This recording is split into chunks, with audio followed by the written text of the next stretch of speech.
Hey, folks, welcome back and good morning. Hope you had not too long of a late night last night. Oh, I did.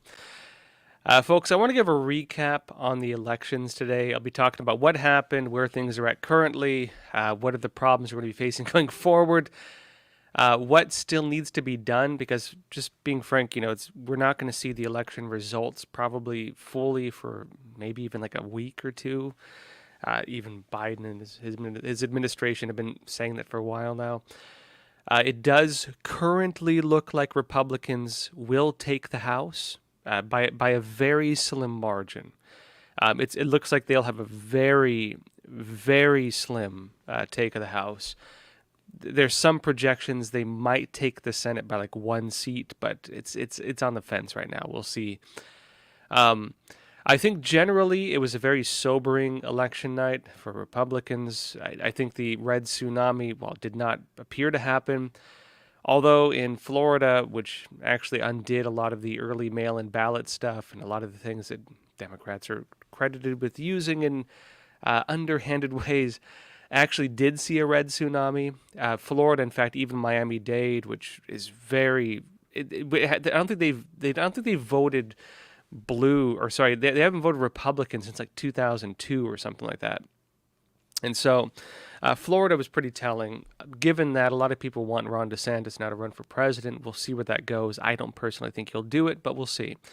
I want to go into what's happening with this, where the battles are still going to be, because this is far from over, just being honest. You're probably going to see a lot of lawsuits. You're going to watch a lot of challenges. And really, we're not going to hear the end of this for a while. Just being upfront, folks. That said, again, I'll give kind of my take on what's happening right now. I'll go over some of the anomalies that took place. I will say currently, yes, there were some issues. The surface evidence of any kind of election fraud, there's not much currently, other than, for example, like problems with technical issues where people couldn't even cast their votes. I'll explain what happened with that. That said, folks, let's figure out what the heck happened. So it's going to be a good episode today. That said, those of you on YouTube, on Rumble, we will jump over exclusively to Epic TV after about 25-ish minutes. So again, join us there. It's our uncensored platform. And if you were to ask me, the biggest thing we're watching right now, aside from everything, is the return of rhetoric, the return of debate. And this is what has been missing from, I think, the whole political sphere really for the past several years, even during Trump.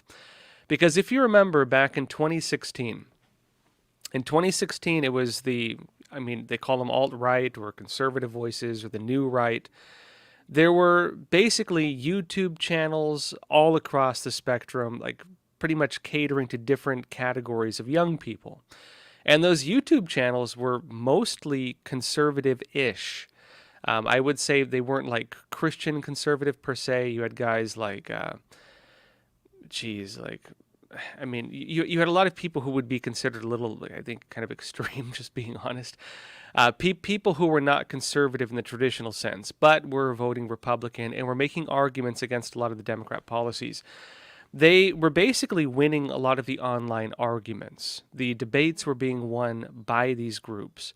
And of course, the censors and the powers that be saw that and decided to kick almost all of them off. That, of course, cascaded and turned into broader censorship policies. I think it's reached a stage now where there are very few conservative voices on the internet who are not either demonetized, censored, or deplatformed. Meaning that what this has done is basically eliminated the main ability of news outlets to reach one category of people, young people. And Generation Z, 18 to 29-year-olds, roughly, not all of them, but they actually appeared to have been the ones who flipped the vote last night.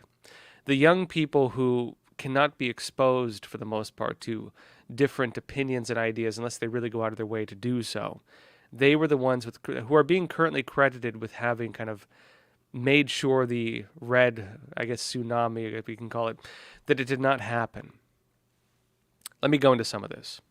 Now, let me give first kind of an overall picture. Let me pull up a map. I'll show you where things are at currently. Election night is no longer election night. I know the Democrats and Biden are trying to frame this as like the new normal. This is not normal. It was never normal. It is only being considered normal because, well, frankly, I think it benefits Democrats. When you're dealing with early voting, mail-in voting, they want to open it up earlier and earlier. This was a COVID-19 type thing, and Democrats found that basically a lot more Democrats voted that way. Republicans like to vote in person. The Democrats were more sending in their votes early. At least that's what how the story goes. Or maybe, they send them early to NGOs who are then picked up by mules and then dropped off at drop boxes on their behalf. It's not quite clear which of those two is the case. That said, let me show you kind of an overall picture. As it currently stands, you'll see that Republicans basically did not gain a Senate seat. It says, I believe, -1 still if we look at it. And on the House of Representatives, it says +4 for Republicans. Republicans need 5 seats to win the House. They needed 1 seat in the Senate to win the Senate. Let me explain what that means. Now, again, right now is just where things are at in terms of kind of what's finalized. If you look at the projections of who is likely to win, it does look like Republicans will get that extra House seat. So it does currently appear that Republicans will win the House. And it does currently look like they will either kind of balance it out in the Senate or maybe even gain 1 seat. Let me explain why this matters. Now, if Republicans gain control of the House, that means Nancy Pelosi's gone as the House Speaker. That means you get then House Minority Leader Kevin McCarthy. I'll explain a bit more on where that's at in a bit. That's going to be significant on a few different fronts, because if Republicans gain control of the House and Senate, again, Nancy Pelosi is no longer the House Speaker, that means that Republicans also gain control of the investigative committees. It also means even more so that the supermajority of the Democrats comes to an end. And given the end of that, Republicans will have the ability to basically block any bills going to Biden's desk. Biden can still technically rule by decree, issuing executive orders, which, if you remember, is what Obama did in the last few years when he was in office. Obama was accused of basically trying to rule like it was a kingdom and he was the king, and he was just writing executive orders for everything. He was ruling by decree, and he was doing that as a way to bypass the House and the Senate because Republicans were blocking everything he was doing. That was debatably legal. In fact, I think if Republicans had challenged it a bit more, a lot of that probably would have been tossed out. But of course, Trump came in and just cleaned house because those executive orders are easy to get rid of, whereas bills that go through the whole legislative process are much more difficult to get rid of. My point being with this, if Republicans gain control of the House of Representatives, which they have not yet but are projected to do, it does mean that they can block those bills. They can kind of stop the legislative process and basically make Biden a lame duck. That's what's going to happen. Biden technically could still rule by decree, but if he does not win re-election, which he's not doing so hot with, it does mean that whoever comes in after Trump or possibly maybe even Ron DeSantis, they can very easily just kind of undo everything he did, meaning it would be very temporary and wouldn't really have any staying power. When it comes to the Senate, currently, again, as I mentioned, it's not quite clear what's happening with the Senate. I know there are some projections saying the Republicans will take the extra seat. If they do take the extra seat, remember you have a 50-50 balance. Technically, Kamala Harris as the vice president would be the tie-breaking vote. We've had basically a stall in the Senate, 50-50, but because Kamala Harris has that tie-breaking vote, Democrats, if they choose to get rid of the filibuster, which would mean that even if Republicans do gain control of it, they can't do anything still. It means basically the Senate is stalled unless Democrats undo the filibuster. The problem is they've shown willingness to undo the filibuster. In fact, they did several times. The problems Democrats have is individuals like Joe Manchin, Democrats who are, I'd say, more moderate and who do not vote in line, just lockstep with the Democrats. They became a thorn in the side for the Democrats. They refused, for example, to vote for federalizing the elections, one of the big things that Joe Biden wanted to do. And by refusing some of the key issues that Democrats wanted, of course, they threw a pretty good wrench in the system.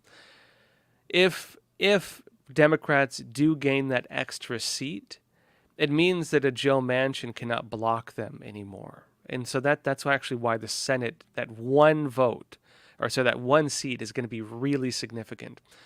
Again, it's still up in the air.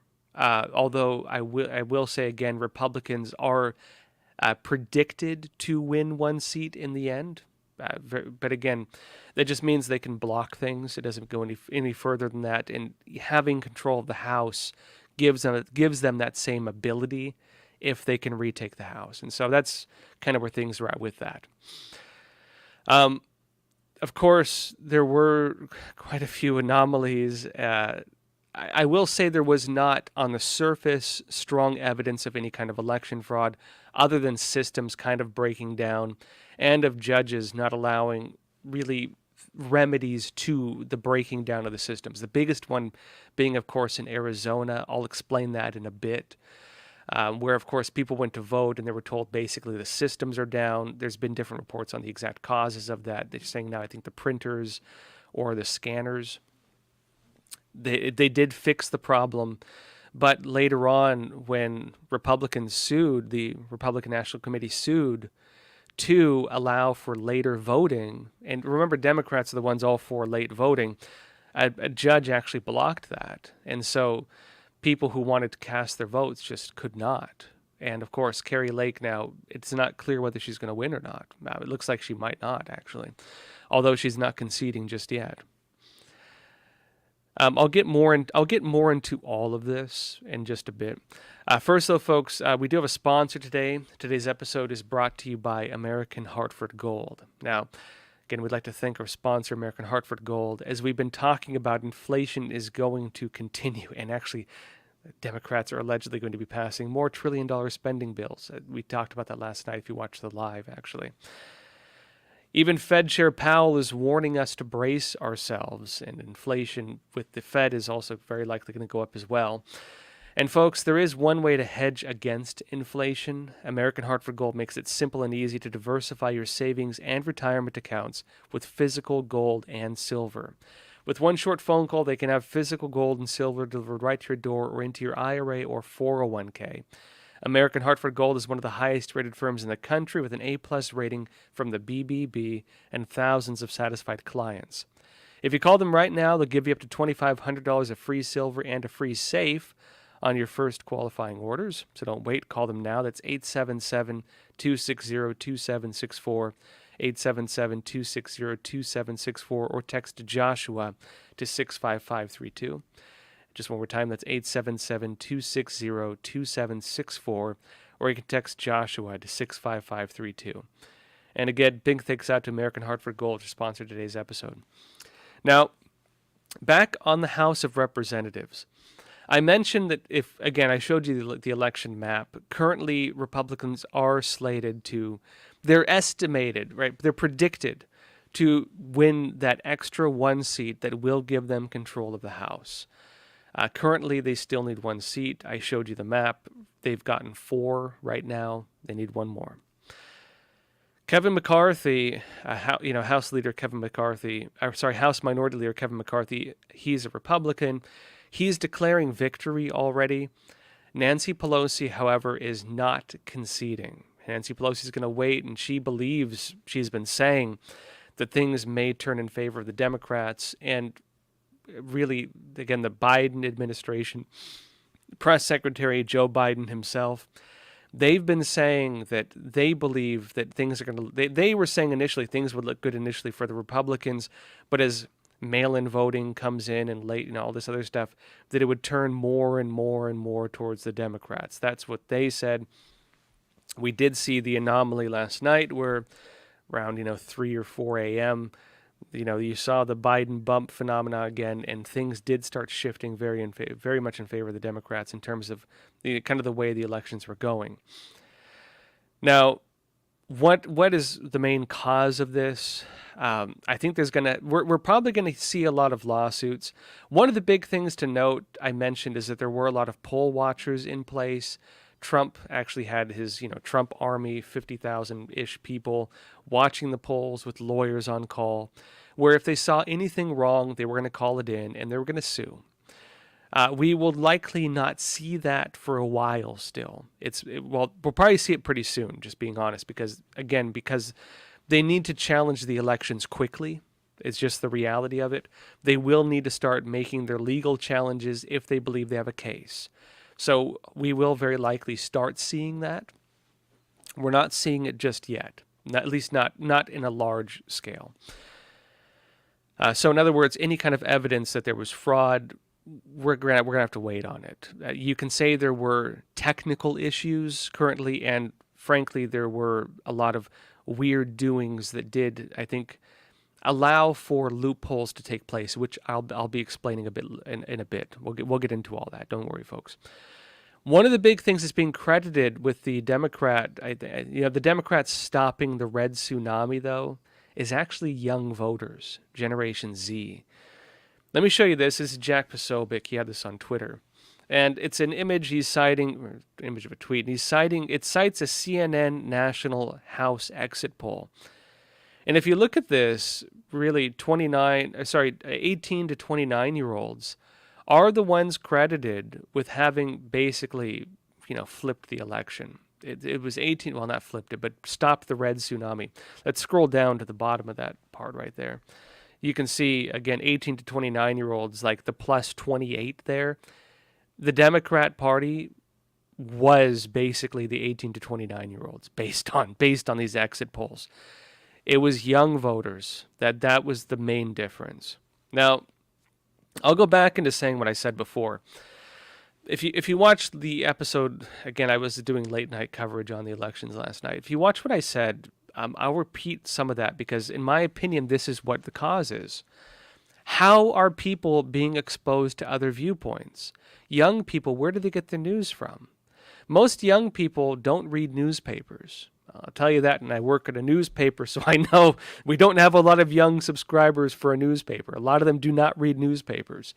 A lot of them also don't want to pay for a subscription, which is difficult for publications like us, honestly, because we're demonetized so heavily on any kind of digital advertising. We're censored on.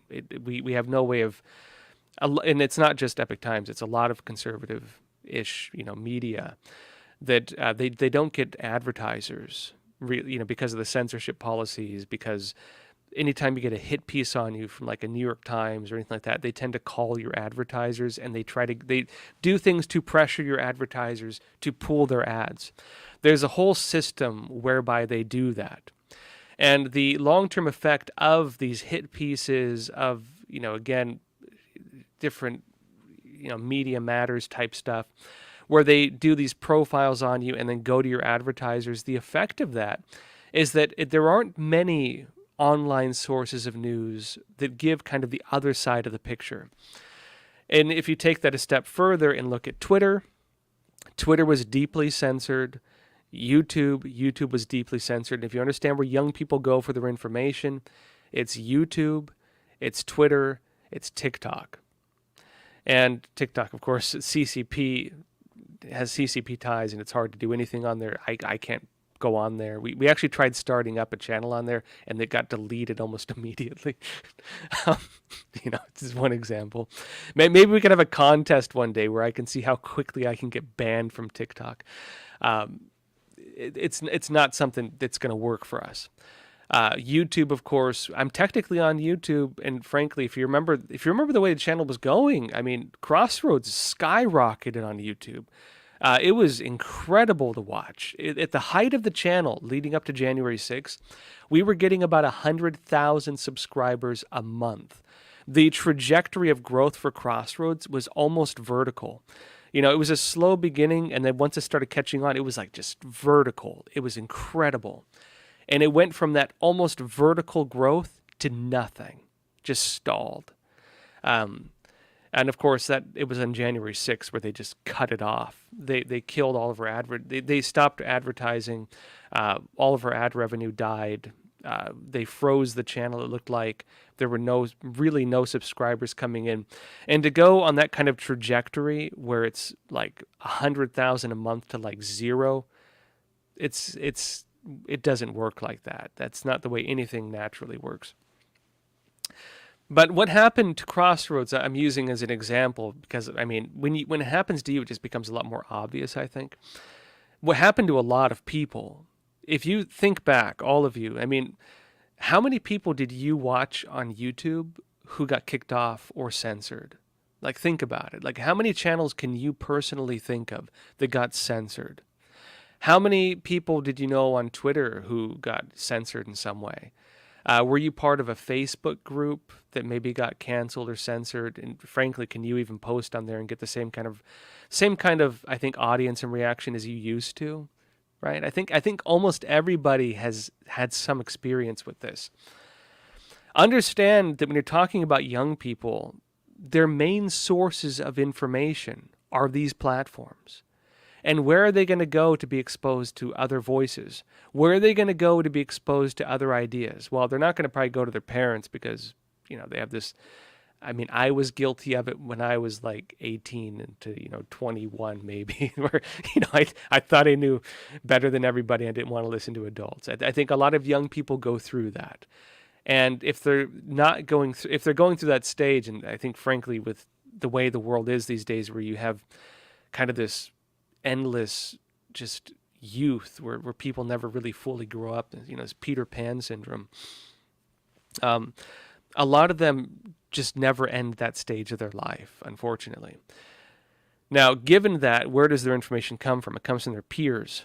And their peers are basically in the same camp, the same kind of situation they are. And then you're dealing with the education system, the colleges, and the school system, both of which are deeply, deeply woke these days, and both of which have been basically indoctrinating them with every kind of gender and race theory under the sun. They're not being exposed to other viewpoints, and I would actually blame this phenomena we're watching heavily on the type of censorship we've seen. That being said, I do think we're going to start seeing this turn around. I personally really think we're going to start seeing this turn around. And if you were to ask me about kind of my take on election night, and again, I'm going to go into a lot of stuff today, so stick with me. I'll explain a lot of the kind of the nuts and bolts of what happened as well. If you were to ask me what matters about election night, if Republicans can even just take the House by one seat, it's a big deal. If they can just gain control of the investigative committees, that's a big deal. But regardless of what happens, I would actually say the more significant thing taking place right now is going to be the end of censorship on Twitter, if that does happen, and it does look like it is happening. And also the Supreme Court rulings very likely happening soon that will, in fact, very likely determine the House of Representatives becomes the body that is in charge of elections, which will help undo a lot of these things with early voting and all these other problems that really, I think, are not normal but are being taken as kind of a new normal.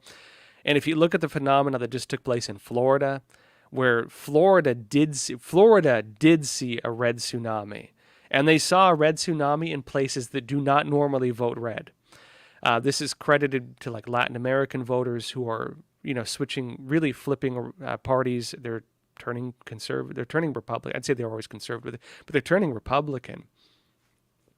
I do believe that I would credit that personally with the fact that Ron DeSantis got rid of a lot of these COVID-era voting policies.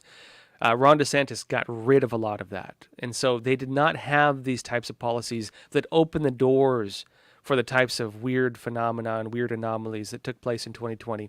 And that, again, last night, if you just look at the way the early voting and stuff went, it's that I think these issues, these COVID voting policies are the ones that need to go. And if you were to ask me personally, right, my opinion. And I do think that if the House of Representatives is given back the power over elections, you will start seeing those policies go out the window. Yeah, J.C. Davis, you're saying, how long will it take before the electorate begins to think election fraud is the price you pay for democracy?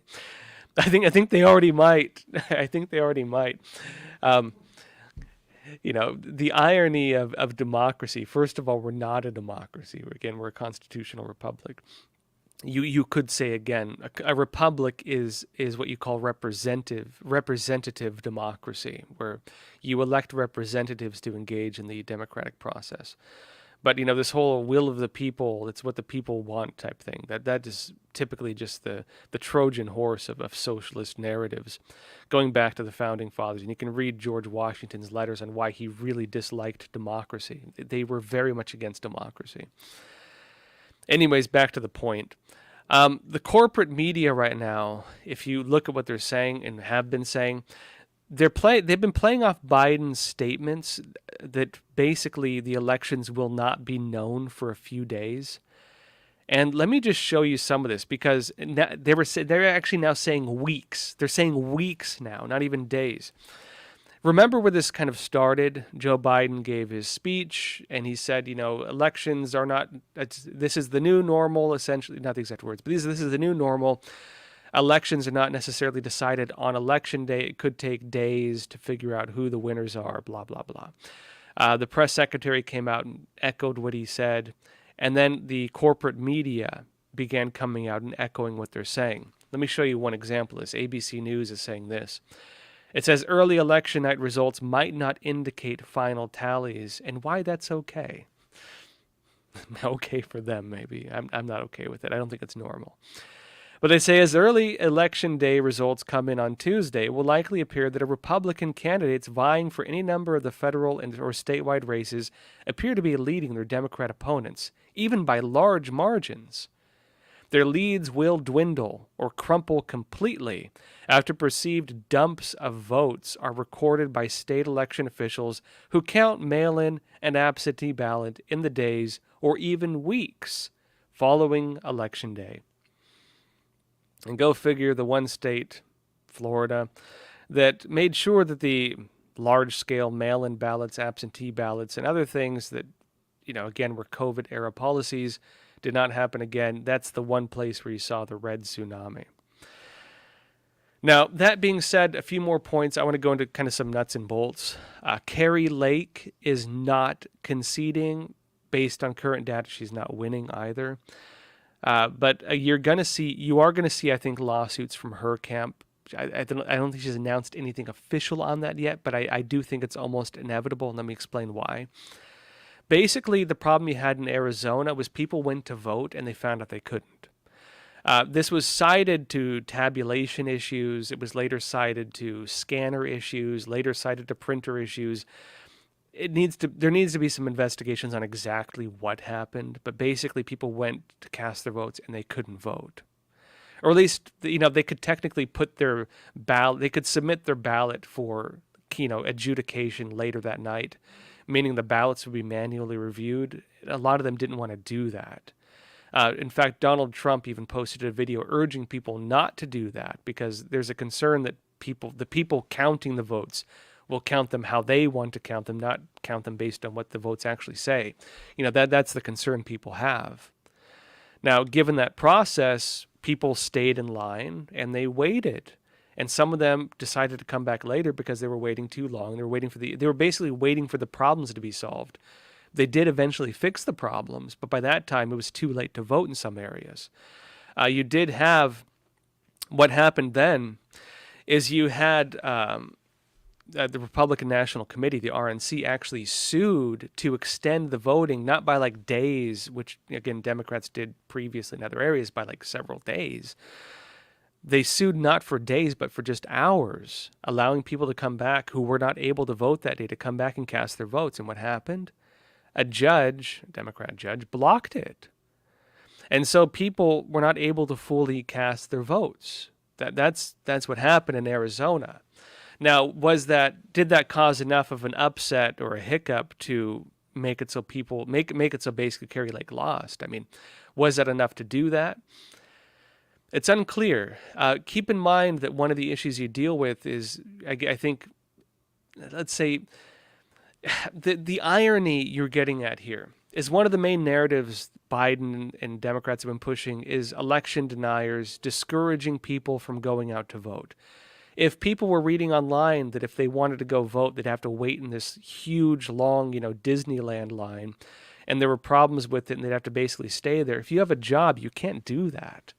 If you have, I mean, I went and voted in where I'm at. I went and voted before I went to work.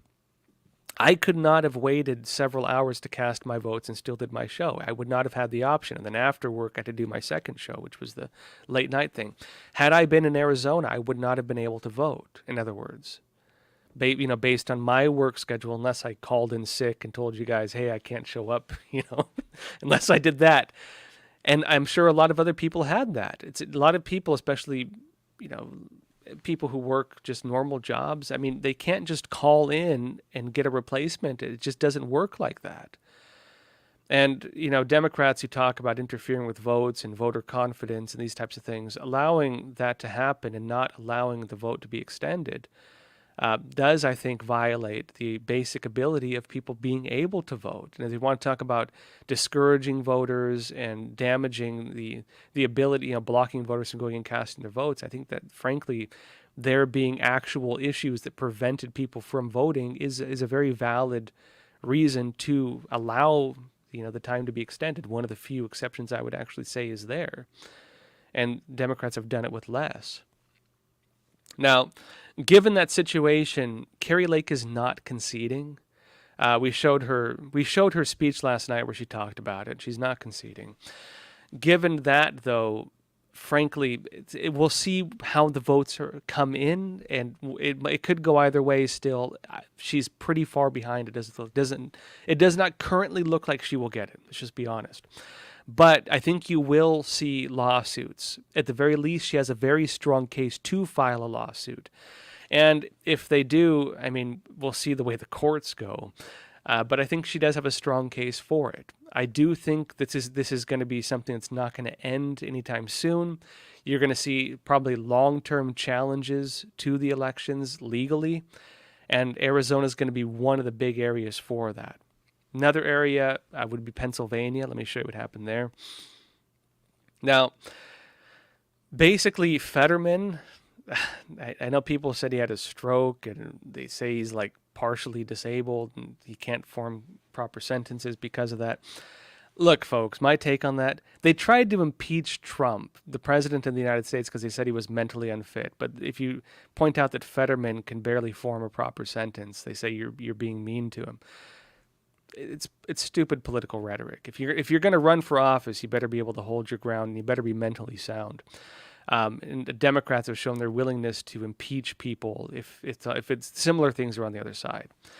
They try to impeach the president of the United States over something similar, and they say don't make fun of our guy because he has issues. Regardless of that, it does look like Fetterman and Oz are still fairly neck and neck. Although last I checked, Fetterman did have the lead. That being said, the Pennsylvania election is also not going to end anytime soon. No matter who wins, you will probably see lawsuits. Now, Oz, people pointed out, he may not be like a very strong Republican. He might be kind of like a Democrat, which was one of the accusations people had against him when Trump gave Oz his endorsement. Trump gave his endorsement to Oz, noting that he believed only Oz would be strong enough as a candidate and be able to, I think, rally kind of middle-of-the-road voters strong enough to actually have a chance. It's unclear whether Oz will take a legal route, whether he's willing to fight it that strongly. But regardless of that, Fetterman already is taking a legal route. And given the legal battle that will take place, it is possible that you could see Oz try to challenge this more. We'll see where it goes. There were actually some pretty strong issues, too, with just... There were some real serious legal issues that took place in Pennsylvania. Beyond even what the current... I'll explain this. I'll explain the technical details, so stick with me. There were serious issues that took place in Pennsylvania that do warrant lawsuits. And I personally believe that Oz is likely to also file some lawsuits and challenge it because, frankly, he was so close in the vote that he has a real shot at it still. Fetterman is also doing this already. Let me show you one of these articles on this. The Post Millennial had this. It says, breaking, Fetterman campaign just hired lawyer Mark Elias, If you're familiar with Mark Elias, he's a Clinton lawyer. It says, following a lawsuit filed by the John Fetterman campaign on Monday, this was actually before the elections, regarding the counting of undated ballots, it has been revealed that the campaign has enlisted the help of the Elias Law Group to carry out the lawsuit. Founder Mark Elias was an attorney with the Clinton campaign. On November 1st, the Supreme Court of Pennsylvania ruled that mail-in ballots sent without the required date on the outer envelope must not be counted. In other words, if you're going to send illegal ballots out, remember they sent out like hundreds of thousands of ballots without the date on them, then you can't count them, right? That's basic election issues, right? And again, going back to one of the points with these universal mail-in ballots and sending out these issues, if they don't want to count, if they have ballots and they want to count them, even if the dates don't match, even if the signatures don't match, which is what they were trying to do, how can you be sure that these are valid ballots? You can't. The chain of custody is gone. The verification is gone. Anybody could fill them out. And if you don't have signature verification or any kind of verification process, it just allows for anything. And they wanted this. And again, a judge blocked it, actually. Fetterman is actually suing to allow those votes to be counted. And again, that was following a lawsuit as well from the Republican National Committee. On that note, you are going to see the RNC probably get active on a lot of lawsuits. Remember, the RNC, the Republican National Committee, was actually blocked because of a court ruling in the 80s or 90s, like way back. They were actually blocked from suing over election issues until, actually, I think 2020, they could have sued, even though they really didn't. That only got lifted like a couple years ago. And so you are going to see the RNC getting a lot more active on the legal front, I personally believe. Now, it says the Fetterman campaign brought suit to have those ballots counted, despite that being a violation of Pennsylvania state law. And let me explain. I'll explain in a bit why, in my opinion, this is actually pretty significant, and it's probably going to blow up in Fetterman's face. But let me explain. It says the lawsuit filed against County Board of Elections across the state of Pennsylvania by the campaign, along with the Democrat Senatorial Campaign Committee, the Democrat Congressional Campaign Committee, and two voters alleging that failing to count votes, that the undated or misdated outer envelopes violate state and federal law. The lawsuit claims, this further in, that the Pennsylvania Supreme Court's ruling violates the Civil Rights Act of 1964, as well as the First and 14th Amendments of the United States Constitution. Mark Elias, founder of the Elias Law Group, was most famously involved in Russiagate, being Hillary Clinton's lawyer at the time. Now, keep in mind what that means. Fetterman may win anyways. It's going to be neck and neck with him and Oz. Currently, last I checked, he is the slated winner. We'll see if that sticks.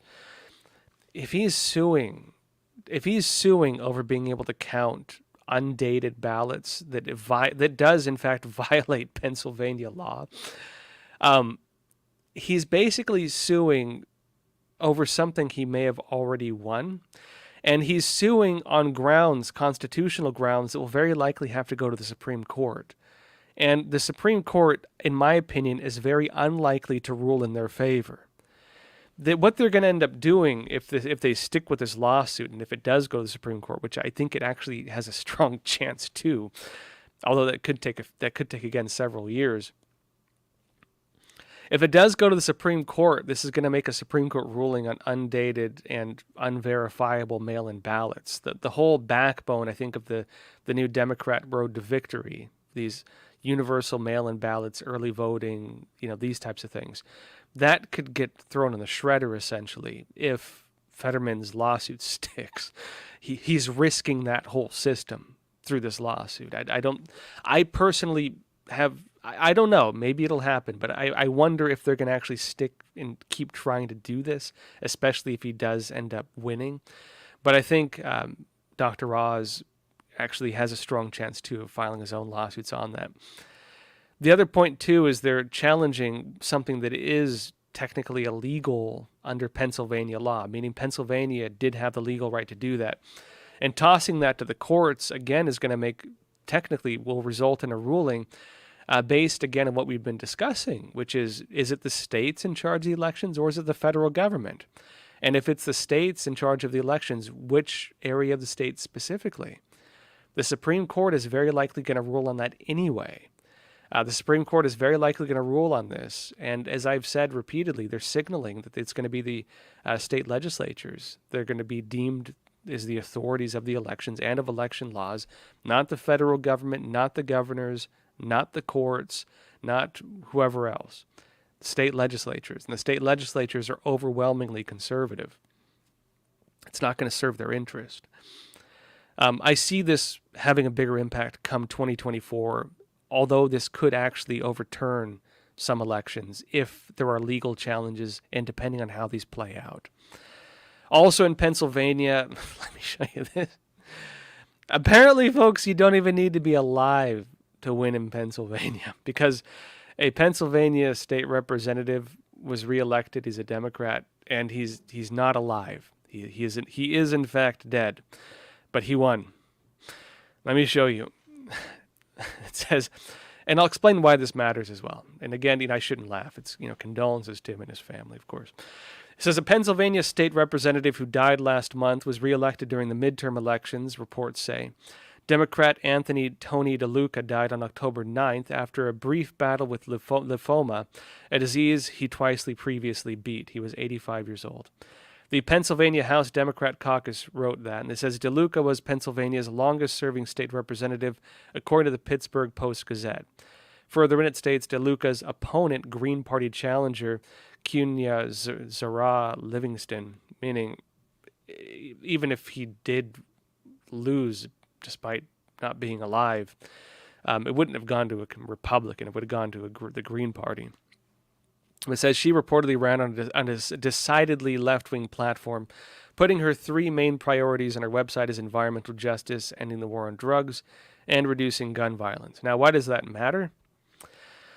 That matters because I think it shows that maybe in Pennsylvania, people just kind of, one of the big issues you had with, for example, Fetterman is people were wondering, are they going to vote for this guy?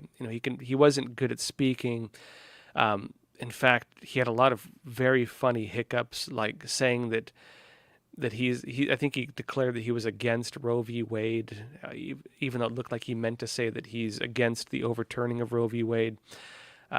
He was speaking and talked about his campaign and all the American flags come toppling down behind him. It was a disaster. It was. I think most people could not see a path to victory for him. But if we could say that there is a path to victory for Fetterman, if what it was very likely down ballot voting.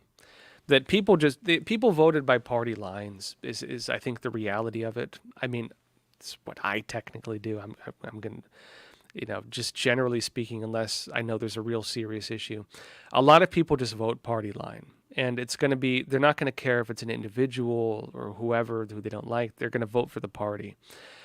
I would say that if they voted for somebody who was not even alive, it was probably because they weren't actually following the guy or knew that he was no longer alive. If they had been following him, they'd probably know who he was and they'd know that he was dead. And they wouldn't have voted for him being dead. But they did. And he won despite being dead.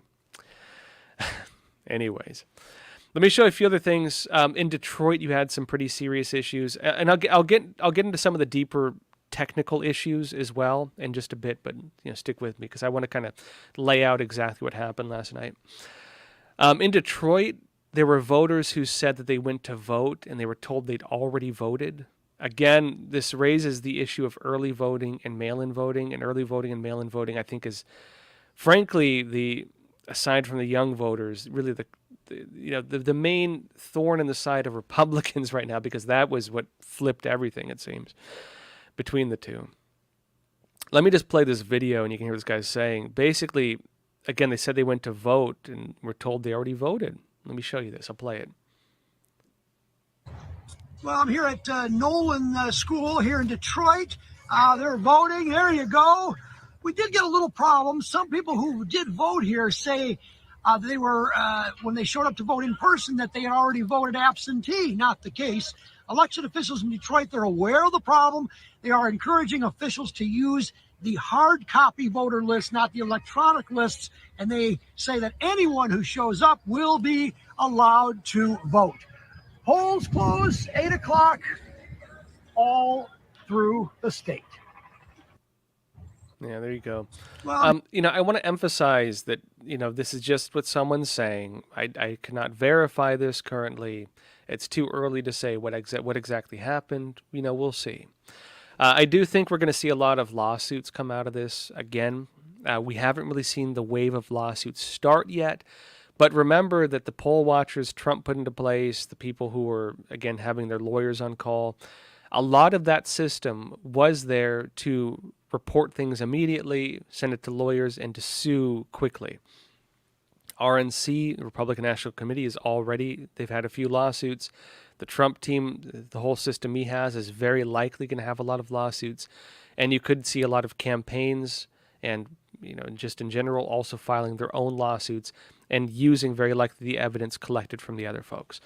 We're probably going to start hearing about this today or tomorrow or possibly the next day. Again, the problem is you still have counting taking place. And the counting is, as the left-wing media is saying, the counting could take even weeks.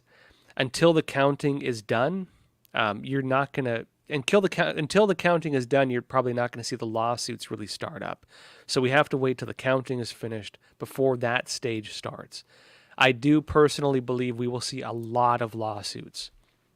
To Georgia, things are so close there. Local law in Georgia says that if it's as close as it is, you're going to have what they call referendum elections, meaning they're going to have to redo it. This is not going to be over for a while, folks. In other words, everything with the elections right now, it's still up in the air. Current projections, I will say again, because I said at the beginning, I know there's some new people in here. Current projections right now, if you look at the numbers right now, I believe it still says Republicans lost 1 seat in the Senate. They gained about 4 in the House. Current projections do suggest, if you want to go by predictions based on just the way things look like they're going, it does look like Republicans will get that extra seat in the House, meaning they will win the House, meaning Nancy Pelosi will no longer be the Speaker of the House, and meaning that Republicans also will get control of the investigative committees. That will be a big deal for them, and especially when it comes to the online discussions, debates, and essentially the kind of public discourse and ability to look into government wrongdoing. That will be a huge deal, a very, very big deal for Republicans, especially as Twitter censorship eases up, and especially if Trump he's again on the 14th or 15th expected to announce his 2024 run, especially if he comes out and has that whole ammo box to pull from. That's going to be a big deal. The Senate, if Republicans get control of the House, the Senate is arguably not as big of a deal, as long as they can maintain the filibuster. But even then, if again they can block things in the House, it's not going to go past the Senate anyways. And so really, we'll see where that goes. Some other issues I want to go into. I want to list some of the problems you saw leading up to the elections, because again, one of the issues that took place was there was a weakening of election systems. There was a pretty serious weakening of it. And if, Pennsylvania, I mentioned, where they wanted to count undated ballots, and some areas they wanted to even make it so you didn't have to have signature verification. You have some areas where election officials were openly stating they were going to violate election laws. And, really, it's crazy the judges weren't charging them with contempt. There were pushes to do it, but why, if the judge makes a ruling and you have a person who publicly states that they're going to violate that ruling regardless, why are they not being charged with contempt? Again, this is going to be some of the big issues we're going to watch over the next few weeks with lawsuits and charges and so on. But let me show you some of this. Gateway Pundit had this. St. Louis election officials, they say, "We are not the photo police." St. Louis election officials tell volunteers at training session not to worry about the new photo ID law. A law gets passed. They say in their training they do not even plan to follow that law. They plan to violate that law. It says on Wednesday, October 19th, because again, I'm going to show you some stuff leading up to the elections. On October 19th, there was a training session for Missouri election judges. The training was held in St. Louis Board of Elections headquarters at 1 p.m. Following the training session, several witnesses wrote to the Gateway Pundit to share their concern that the election workers will not enforce the new voter ID law in the state. The trainers of the session told the workers not to worry about voter ID, adding, "We are not the photo police." And that's significant because Missouri passed voter ID laws, again, over the past year. Laws got passed making sure that fraud could not take place in that form. And at least according to Gateway Pundit, it was stated in these trainings, again, they claim, that people were not planning to follow that law and stated their intent to violate that law. Something warranting, I think, investigation. Daily Caller is saying, Epstein, Google is shifting votes on a massive scale, but a solution is at hand. Emphasizing briefly the point I made about where young people get their information. Remember, young people right now, Gen Z is credited with having basically ended the Republican tsunami. Where do they get their information from? From the internet. They don't read newspapers. They get it from the internet.